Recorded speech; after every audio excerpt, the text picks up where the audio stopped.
Alors, est-ce que ça va être une vidéo de haine ou de tristesse? Je me pose la question. Jurassic World Dominion est l'une des plus grosses merdes que j'ai vues de ma vie. Un gâchis de pognon et de licence qui frôle le statut d'abomination artistique tant il contredit les épisodes précédents et propose du vide à la place. Celui-là, on va le prendre dans l'ordre chronologique et je vais juste me donner un peu de courage avant. En plus, c'est la version longue.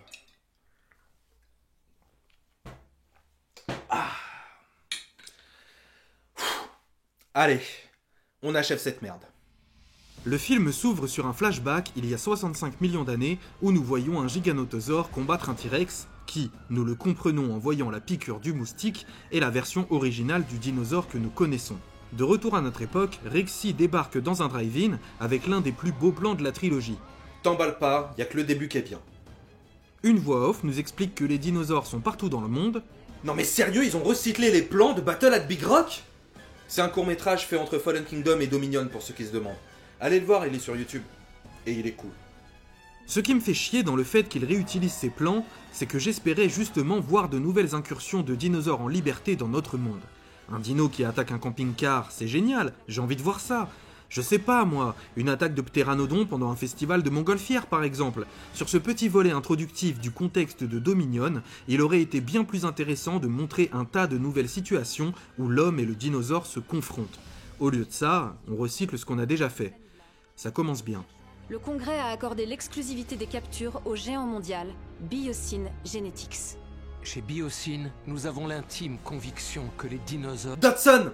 Dodson est parmi nous! Dodson est là! Tout le monde s'en fout.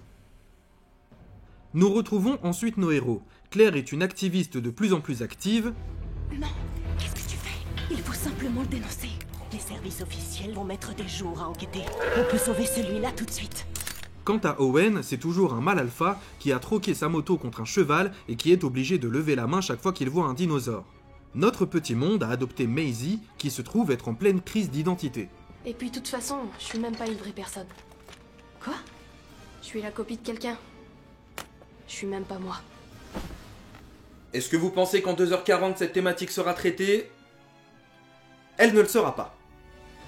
Blue vit également dans le coin, alors que dans le film précédent, elle devait facilement se trouver à plusieurs kilomètres de l'endroit où Owen a construit sa maison, mais qu'importe. Nous apprenons qu'elle a dorénavant une progéniture, et après avoir eu bébé Dory, bébé Groot et bébé Yoda, laissez-moi vous présenter bébé Blue. Attends, elle a fait un bébé toute seule?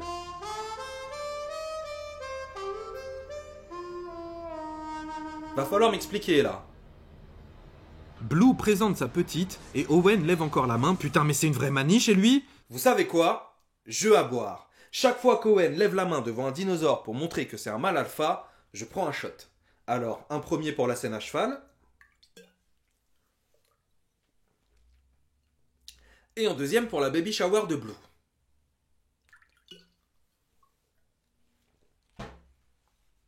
Ah! On continue. Maisie et bébé Blue se font enlever par des méchants, ce qui pousse nos héros à partir à leur recherche. Le Vélociraptor retourne voir Owen pour lui dire qu'elle n'est pas contente.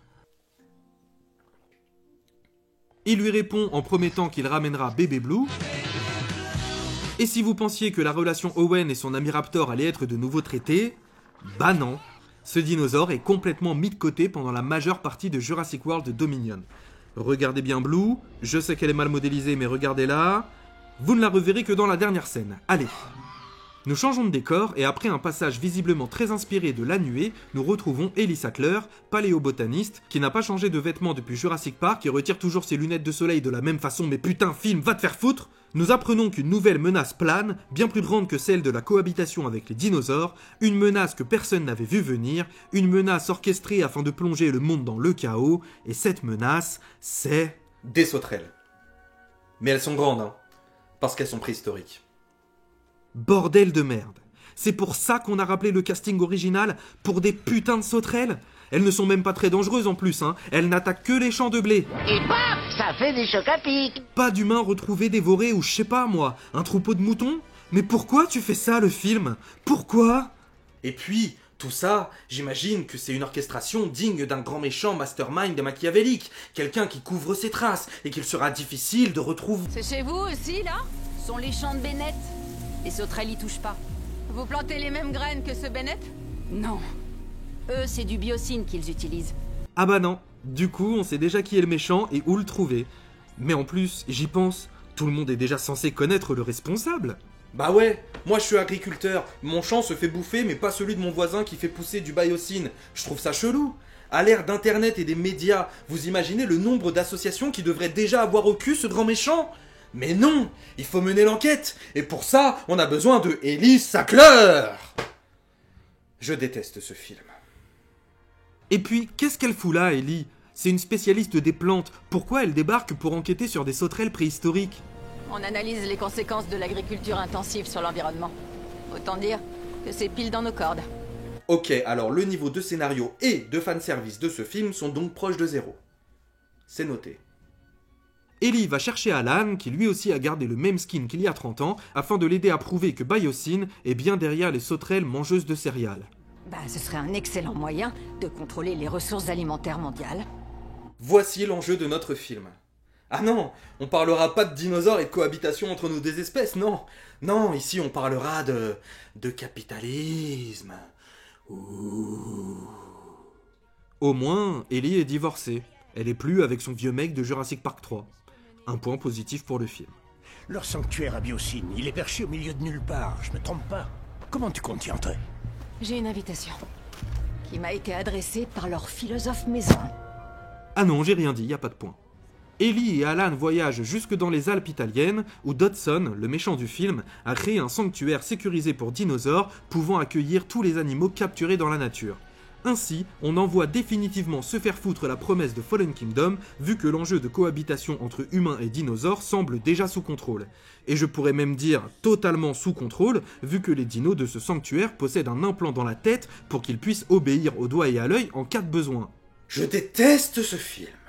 Le complexe dispose même d'un dispositif répulsif aérien empêchant les volatiles d'attaquer les hélicoptères. Oui bon, on a compris là. Ça va quand même partir en vrille, on le sait. Ils sont là. En personne, les honorables professeurs Sattler et professeur Grant. Alors c'est toi le grand méchant, hein?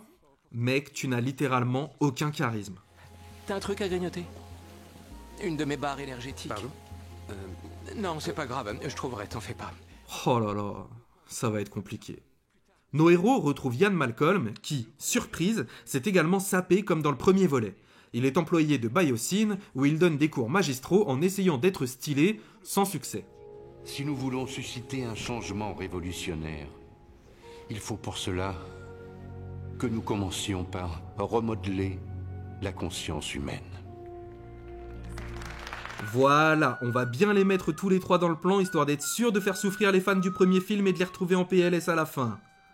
Et Malcolm leur explique discrètement où trouver les sauterelles dans le laboratoire et leur donne un bracelet pour y accéder afin que Grant et Sattler puissent récupérer un échantillon ADN qui servira de preuve contre Biocine. Pendant ce temps, nous retrouvons Owen et Claire qui ont voyagé à Malte. Ils se trouvent ici suite à un tuyau de Franklin, dorénavant agent de la CIA, qui leur a dit que Maisie serait sûrement vendue là-bas. Ils rejoignent notre homard national qui est devenu agent des renseignements français. Et celui-ci les mène à un marché aux dinosaures où la transaction aura lieu. Enfin un peu de créativité. Enfin une proposition dans Jurassic World Dominion qui ne soit pas à jeter directement à la poubelle. Ce décor est génial. C'est sombre, c'est sale, ça pue et faut pas se blesser sur un truc coupant au risque de choper une maladie vénérienne. Sauf que c'est la cantina de Star Wars en fait. Passons. Nous découvrons à ce moment-là que Dodson est la personne qui a commandité l'enlèvement de Maisie. Voilà, tout le monde le savait déjà tant ce film est mal écrit, mais je devais le dire quand même. Le deal ne se passe pas comme prévu, et Owen se retrouve de nouveau en danger. Ah, c'est l'heure du shot!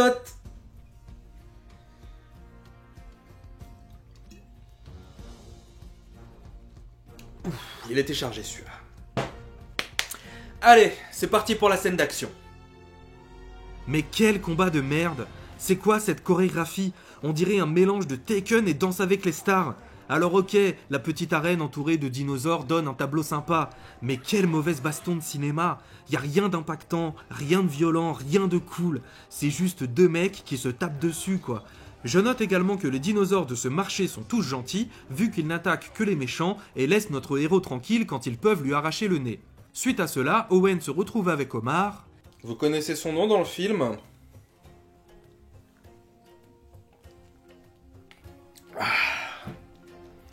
Moi non plus. Quand la blanche friquée lâche les atrociraptors qui les prennent pour cible car ils sont marqués au laser. Barry ! C'est le nom d'Omar Sy dans le film. Mais le temps que je vérifie, sa scène s'est terminée. D'ailleurs, pour en revenir à la blanche friquée, c'est la poucave la plus rapide de l'histoire du cinéma. Je te conseille de parler. Biosyn. Notre couple de héros finit par se faire courser, Claire est à pied et Owen en moto. Et c'est maintenant que je dois faire preuve d'honnêteté intellectuelle. Objectivement, cette scène de course-poursuite démonte. On a des plans cool, des atrociraptors qui sont déter comme Jaja, et la promesse du film d'avoir des dinosaures dans des environnements humains et urbains est pour le coup tenue.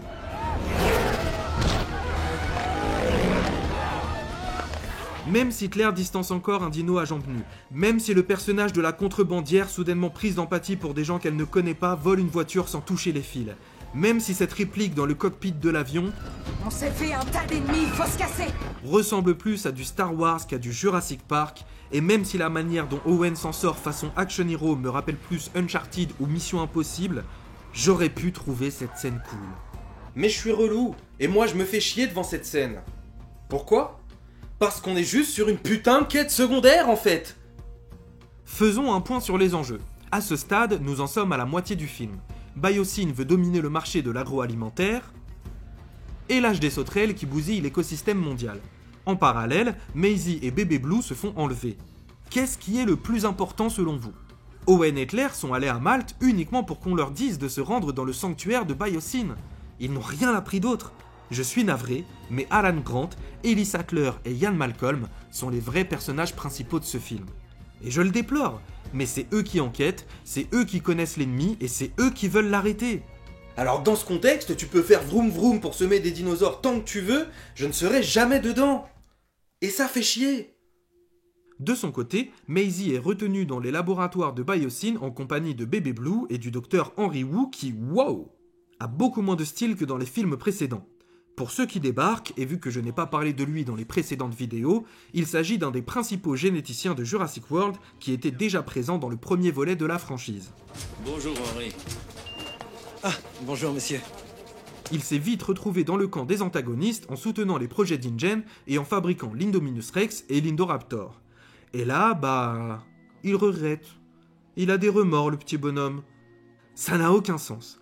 Il réfléchit aux conséquences de ses actions sans justification et sans avoir vécu de traumatisme ou vu ses projets s'effondrer.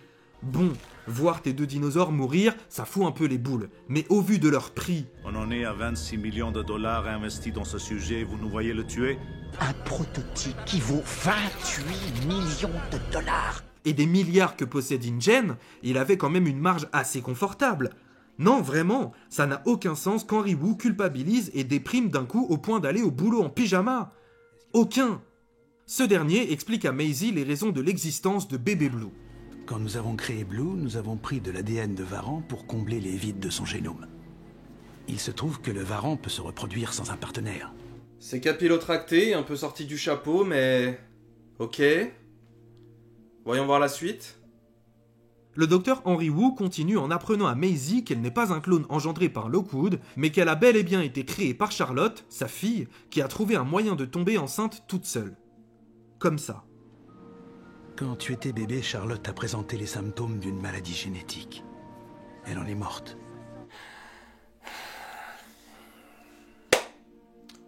Par où je commence ? Maisie est donc un clone de Charlotte. Oui, parce qu'une femme qui tombe enceinte de son propre ADN, elle donne naissance à un clone. Est-ce que Charlotte possède de l'ADN de Varan ? Non, parce que c'est ce que le film a expliqué il y a 5 minutes pour justifier la présence de Bébé Blue. Je veux bien que la saga aborde la question du clonage humain, c'est intéressant. Mais là, c'est n'importe quoi. L'explication de Fallen Kingdom suffisait largement. Vieux monsieur riche qui perd sa fille, ADN, clone. C'était simple. Cette nouvelle explication n'a pas lieu d'être. D'autant plus qu'on s'en fout que Maisie ait été engendrée dans un ventre ou dans une éprouvette. Son statut ne change pas. Fabriqué par papy ou fabriqué par maman, on s'en branle. Charlotte a modifié ton ADN. Elle a rectifié chaque cellule de ton organisme pour éradiquer la maladie. Si seulement je pouvais vous étudier, toi et Beta, dont l'ADN n'a pas été modifié, je pourrais réparer une épouvantable erreur que j'ai commise. Attends. Pourquoi il dit qu'il veut étudier le sang de bébé Blue, là? Y a que Maisie qui est optimisée pour ne jamais tomber malade. Il compte trouver quoi dans le bébé Raptor? Et au-delà de ça, c'est donc pour arrêter les sauterelles qu'on a besoin du sang de Maisie? Mais quel rapport? Les sauterelles sont malades et faut les soigner? Mais laissez-les crever, ces putains de sauterelles! Laissez-les crever! Si je peux utiliser sa technique, je pourrais modifier l'ADN de la sauterelle et les éradiquer en une seule génération. Alors là, le film nous fait un gros doigt d'honneur en nous faisant comprendre que Biosyn n'est pas directement responsable du comportement des sauterelles et que Dodson, qui est, je le rappelle, le méchant, souhaite également les exterminer. Donc notre antagoniste n'en est pas réellement un, vu qu'il possède exactement le même objectif que nos héros. Il veut sauver le monde. Tout ce qu'il avait à faire, c'est communiquer en amont. Je sais pas, il envoie un beau recommandé à Owen et Claire, leur explique la situation, demande si un médecin peut venir à leur domicile faire quelques prises de sang à Maisie, et c'est plié. Putain, mais je déteste ce film! Vu que les méchants parlent entre eux de comment arrêter les sauterelles et que Maisie a été enlevée, celle-ci réagit comme toute personne douée de logique en tentant de s'échapper à la première occasion. Elle prend un bracelet magnétisé laissé ici par inadvertance, libère bébé Blue et part se cacher dans les laboratoires. Les méchants ont littéralement laissé la gamine s'enfuir à ce niveau. Non loin de là, Grant et Sattler pénètrent à leur tour dans le labo à la recherche des sauterelles. Ok, on entre, on prélève et on ressort. C'est à ce moment-là que je me dis que voir ces personnages infiltrer un complexe est tout ce dont j'avais rêvé. Ironie. Et comme si cette situation n'était pas assez triste, le film décide de nous incorporer un petit passage humoristique où Alan bégaye quand il doit prélever un échantillon ADN. Ok.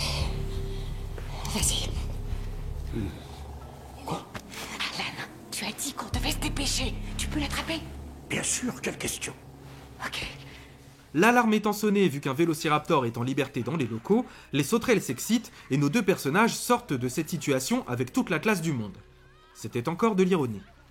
Et désolé, je suis chiant avec ça, mais je continue à me demander pourquoi le film a mis ces sauterelles en menace principale du chapitre final de la trilogie Jurassic World. Je veux dire, des sauterelles! Pas des dinosaures, pas à leur place dans ce monde.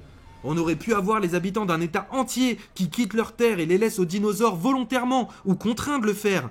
L'intervention de l'armée, la confrontation avec les associations de défense des animaux, les Nations Unies, avec à côté de ça la relation d'Owen et de Blue qui devront tous les deux choisir leur camp dans cette lutte pour la place d'espèce dominante. Et au lieu de ça, on a des sauterelles! Mais pourquoi, film? Pourquoi?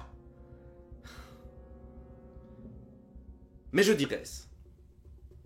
Maisie trouve les deux scientifiques de l'extrême et tous les trois décident de se faire la malle, l'échantillon ADN étant récupéré. Ça aurait été tellement plus simple si Dodson avait envoyé un recommandé. Ou juste un mail. En approche du laboratoire de Biosyn, nos personnages secondaires tentent de s'annoncer pour accéder à la piste d'atterrissage. Vu que Owen et Claire se sont cramés, Dodson désactive le système répulsif aérien et lâche ça s'affiche là, afin de faire cracher l'avion. On va déjecter de l'appareil! Quoi?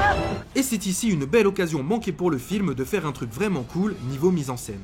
Ce passage de Claire en parachute est complètement charcuté en termes de montage, alors qu'il aurait gagné à être montré en plan séquence depuis son éjection de l'avion jusqu'à son atterrissage dans la forêt.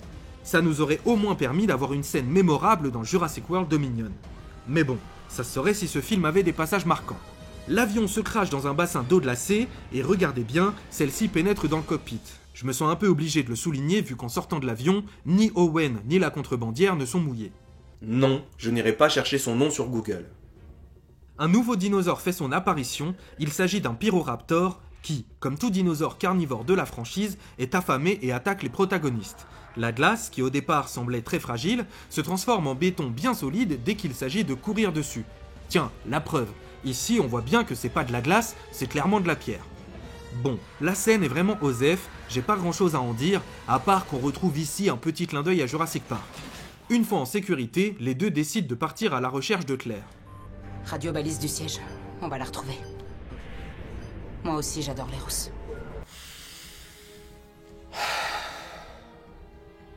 Sans commentaire. Claire, de son côté, tente de s'échapper du siège éjectable suspendu quelques mètres au-dessus du sol. Quand un nouveau dinosaure se pointe, décidément il y a beaucoup d'espèces, il s'agit d'un thérizinosaure. Celui-ci étant aveugle... Vous savez comment on appelle un dinosaure aveugle ? Il passe à côté de Claire sans faire attention à elle, nous montrant qu'il n'a visiblement aucun sens olfactif. Ah, il arrive pourtant à éjecter la biche en la repérant grâce à son odorat, donc... Pourquoi il n'a pas attaqué Claire ? Je sais que les héros doivent survivre, hein. Mais là, le film nous dit une chose et son contraire dans la même séquence. C'est à s'en tirer les cheveux. Heureusement que la suite est un peu plus sympa, avec un long plan nous montrant Claire échappant au dino le plus discrètement possible, avec cette magnifique image finale. Dommage qu'il se soit foiré juste avant, car ça aussi, ça aurait pu être un passage franchement réussi. En parallèle, Malcolm est convoqué par Dodson dans la salle de contrôle. Ah bien, professeur Malcolm, vous êtes... viré. S'ensuit le monologue du personnage, l'instant où le philosophe est censé briller. Allez Yann, montre-leur que la vie trouve toujours un chemin. Tu peux redonner du sens à ce film. C'est ton moment, c'est maintenant. Vous courez vers l'extinction de notre espèce. Et ça vous est égal. Vous savez très bien ce que vous faites, mais vous n'arrêterez pas. Les dés sont jetés. Nul à chier, N-U-L-A-C-H-I-E-R.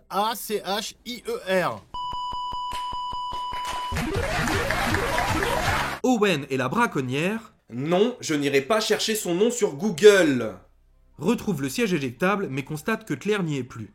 C'est à ce moment qu'un combat de dinosaures arrive de nulle part entre le T-Rex, absent du film depuis la scène d'ouverture, et le Giganotosaure. Ce passage fait bien sûr écho au prologue, où on voyait déjà les deux dinos s'affronter. L'idée est plutôt cool, transposer un combat d'une époque à une autre, mais pour le coup, là, c'est un peu sorti de nulle part. Il n'y a aucune mise en contexte, aucune montée en tension, aucune dualité. Le combat arrive comme un cheveu sur la soupe et ne crée même pas une péripétie pour les personnages qui restent discrètement spectateurs de l'action. En définitive, cette séquence ne sert à rien. On avance. Dans leur fuite, Alan, Ellie et Maisie prennent un hyperloop que Dodson décide d'arrêter au milieu d'une mine infestée de dinosaures. Et c'est la seule action de méchant qu'il fera du film. Oh oui, Claire, oui. Vous avez des enfants tous les deux?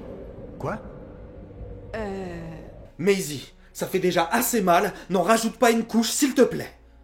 Naturellement, les trois vont finir par se faire attaquer et je vous laisse avec l'un des jumpscares les plus pourris de l'histoire.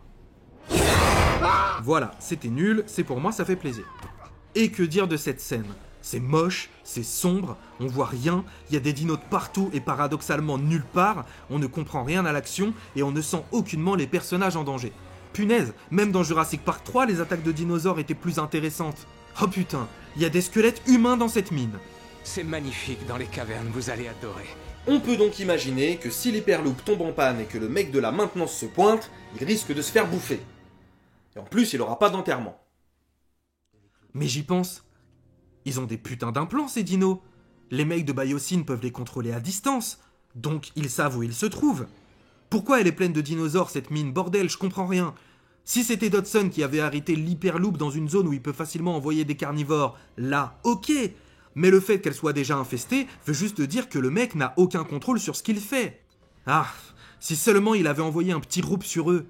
Et s'il avait fait ça, ça aurait été cool, parce que ça aurait été un comportement de méchant, bordel de merde, de méchant. Tout ça pourquoi? Pour une mauvaise décision, ça arrive. Ta gueule, va niquer ta mère. Je disais donc, dans la mine, nos trois personnages sont coincés devant une porte qu'ils ne peuvent ouvrir. C'est là que débarque Malcolm, envoyé par l'assistant de Dodson qui est en fait un gentil. Et lui non plus, on n'ira pas chercher son nom. Je sais. Alors là, je comprends pas. C'est l'assistant qui ouvre la porte à distance, on est d'accord. Il compose un code qui commence par 951. Malcolm, juste avant ça, tape un code qui commence par 959. Ça alors, ça a marché.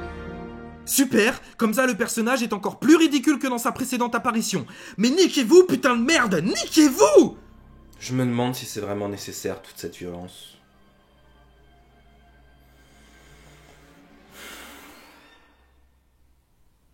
Oui.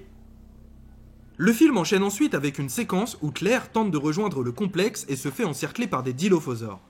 Et je le dis d'emblée, il s'agit du seul moment de réelle tension de Jurassic World Dominion. L'image est tout à coup très jolie, on entend la menace mais ne la voit pas, et ce passage entier est comme ralenti, comme si l'inéluctable attaque se faisait lente, mais certaine.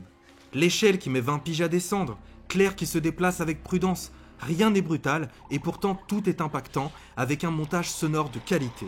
Je trouve juste dommage qu'Owen débarque d'un seul coup à la fin, ça c'est un peu grossier, surtout que l'étranglement du dilophosaure fait plus vanne que réel moment badass pour le personnage. De retour avec Dodson qui tente de détruire l'épreuve de ses actions, il entreprend de tuer les sauterelles de son laboratoire en les faisant brûler dans les flammes de l'enfer. Moi.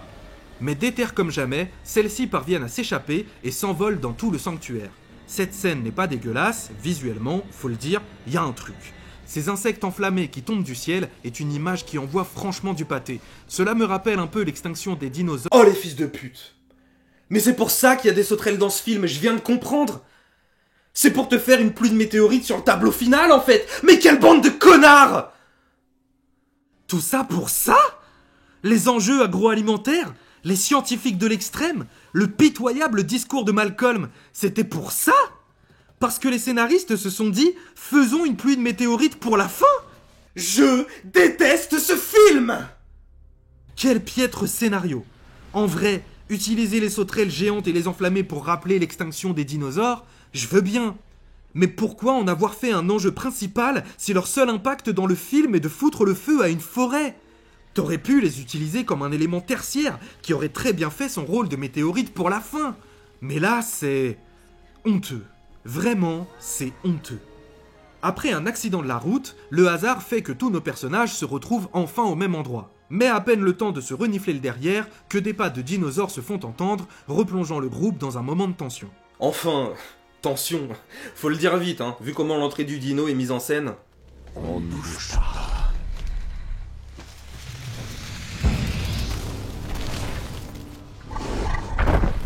Je suis désolé, ou pas, mais c'est nul.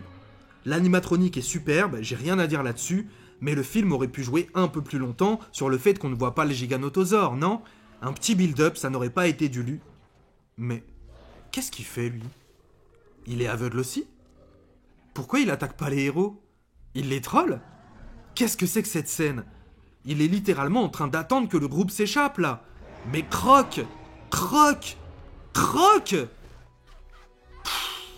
Ce passage est atroce. Alors il y a un beau plan quand Maisie se fait coincer dans l'échelle, mais tout le reste est à jeter.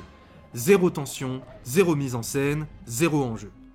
Malcolm, qui n'était toujours pas assez ridicule, nous rejoue une scène du premier film. Owen attaque le giga avec un couteau. Owen attaque le giga avec un couteau. Je me casse, c'est ça. Et Claire lui met un coup de taser dans l'œil, ce qui le fait au moins fuir. Merci Claire, ton idée était déjà un peu meilleure que celle de ton mec. Depuis la salle de contrôle, l'équipe de Dodson lui suggère de faire évacuer le complexe et de mettre tous les dinosaures en sécurité via leur implant. Jeffrey, remets-nous des glaçons. Et si vous n'étiez pas sûr que ce méchant est non seulement le pire de la saga Jurassic, mais aussi l'un des plus claqués de l'histoire du cinéma, cela est pour vous.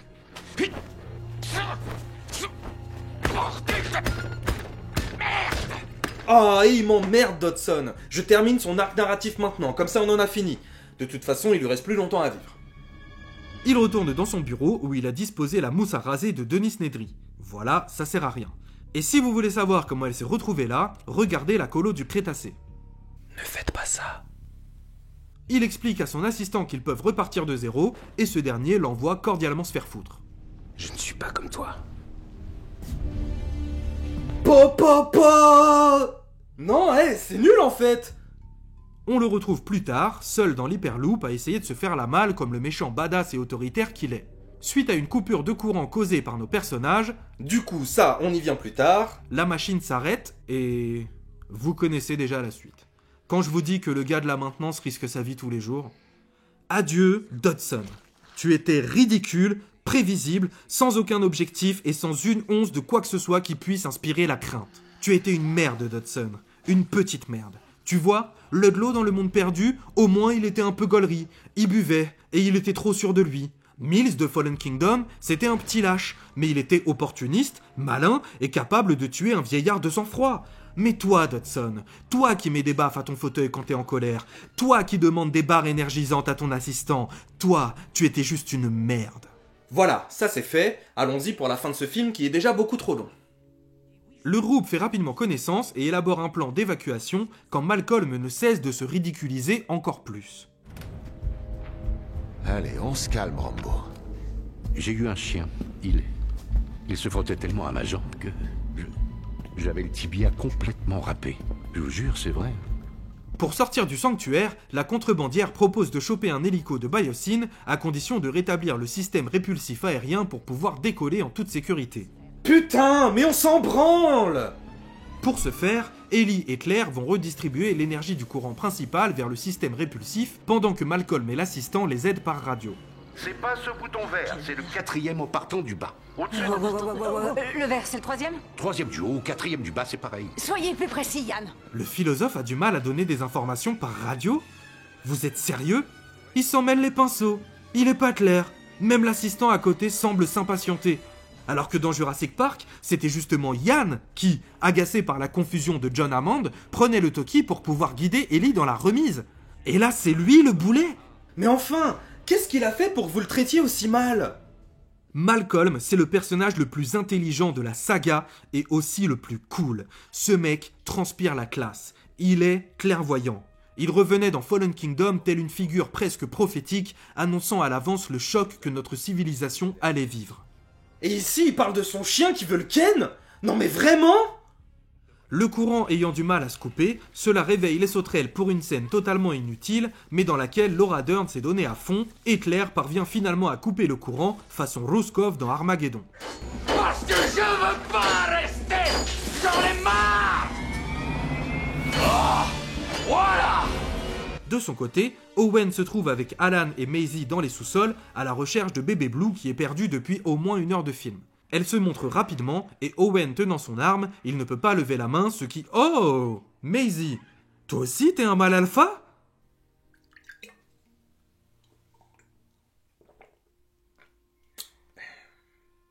Grant se joint au pouvoir de la main. Eh bah tant qu'on y est...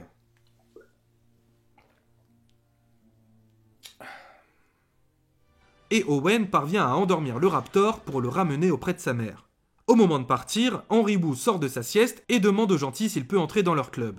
Si j'arrive à savoir comment Charlotte a rectifié l'ADN de Maisie, je pourrais transmettre la modification à la colonie à partir d'une sauterelle, avant qu'il ne soit trop tard.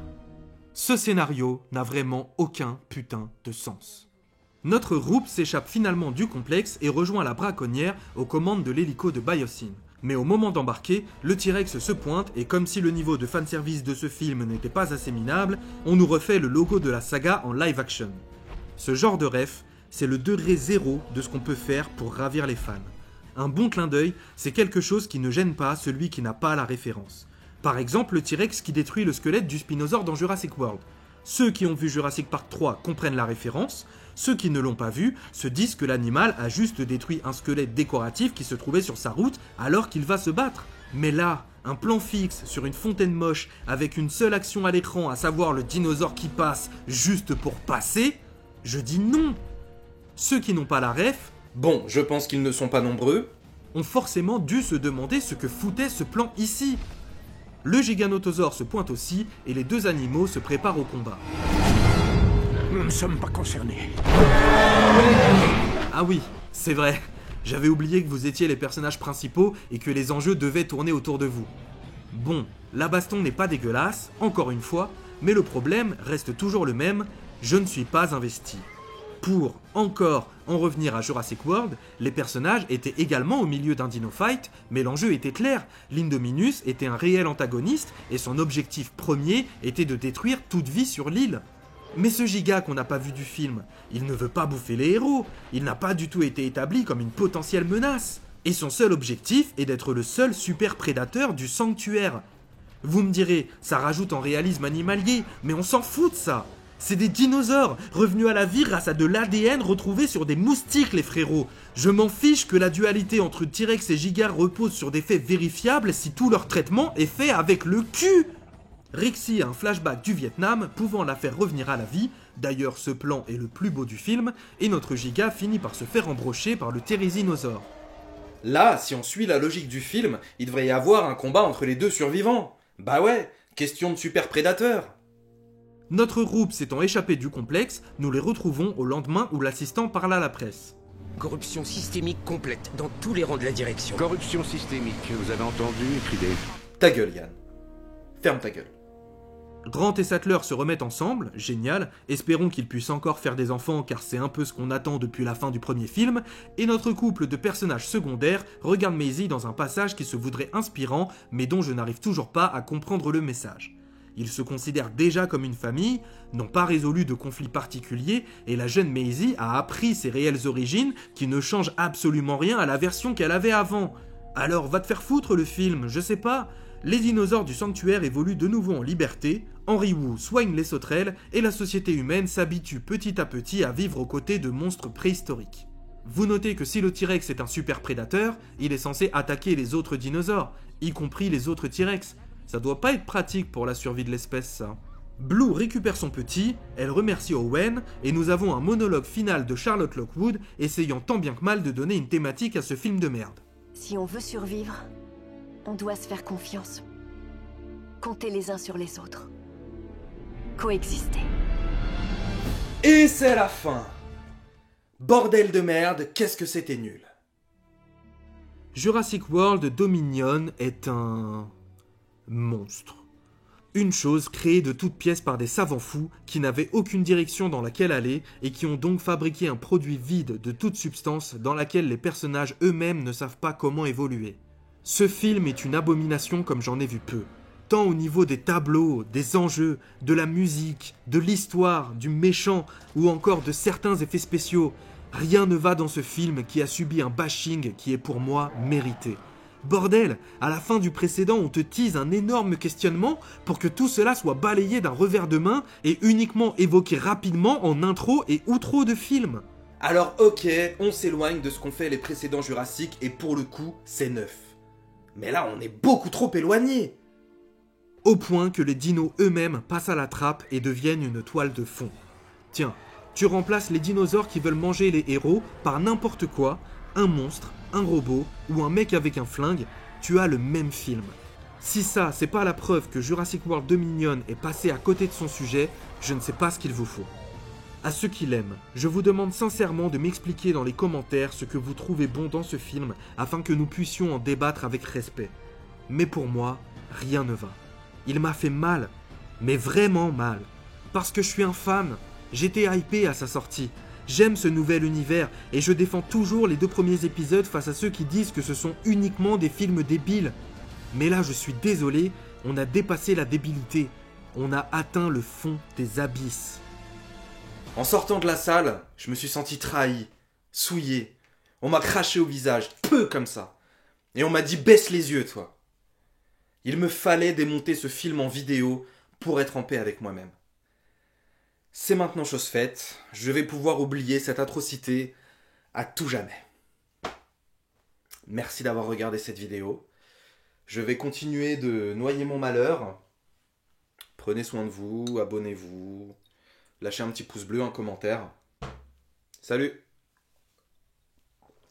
Ah sa race!